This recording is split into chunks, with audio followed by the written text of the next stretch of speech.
Welcome to the Rocky Mountains. Hold up, we've got a couple sheep here.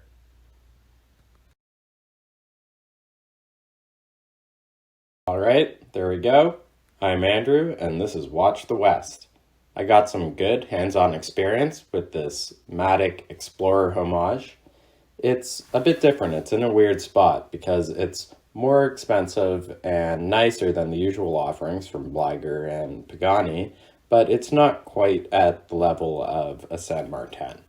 I'm a fan because the silver dial makes it a bit different. In fact, it technically would be more of an homage to the Oyster Perpetual 116000. I'll finish up by comparing this watch and the San Martin SN021 version 1, and you can decide if the higher price is justified for you. The Matic typically lists at around $130 and can be had a bit lower on sales. I have it here on a natural rubber strap from Marathon Watches Canada, and that vanilla scented goodness. Starting with the dial, we have the applied 369 indices of the Modern Explorer and Matic. It's not the worst name, but it's a bit tricky to get excited about.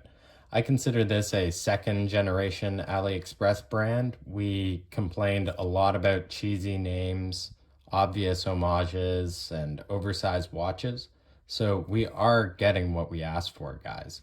Just don't fool yourself with how fast the industry can evolve.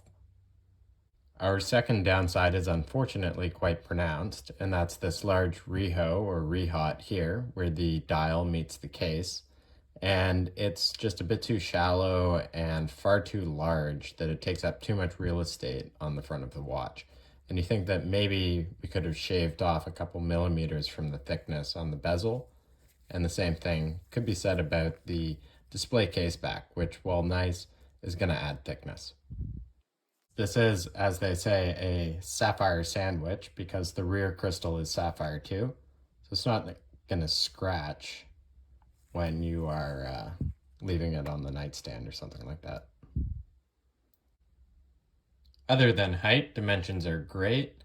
We're slightly over 37 millimeters for the diameter. The lug to lug is just about 46 millimeters. It was when I measured it before. There we go. And the height is the sticking point, which is about 12.3, 12.4 millimeters. And part of that is coming from the reliable NH38 movement from Seiko here. And you do get a really solid movement that any watchmaker can repair. And a nice point is that it does not have a ghost date position because it is a proper no date movement. The crown is screw down, and it's amazing how that blue stuff is still on there. I took this up a mountain. Quick tangent on the strap. Marathon is a Canadian company that supplies equipment to NATO forces. The watches are made in Switzerland, though this strap, I think, is a private label product from the Italian company Bonetto Cinturini. And they produce most of the professional grade natural rubber straps that you see. The natural rubber has quite a strong vanilla smell that they use to sort of cover up the actual smell of rubber. And it's nice because it's extremely supple. But the main benefit is that compared to even a high quality silicone strap, like this one from Speedle, is it doesn't attract lint and stains the same way. So you'll find you're just constantly cleaning off your silicone straps. And a quick word on the bracelet, because this is my final downside of the watch. It is actually very high quality. The brushing is nice, it's polished on the sides, there's no sharp edges, and the links are screwed. Tapers down from 20 millimeters to 16, so it sits nicely. And the inside of the clasp is very nicely polished and very solid.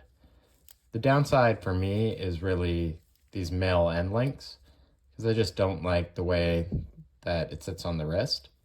And the other thing is, I really wish we would stop just trying to do these sort of Rolex-like clasps kind of thing, because it adds a lot of weight.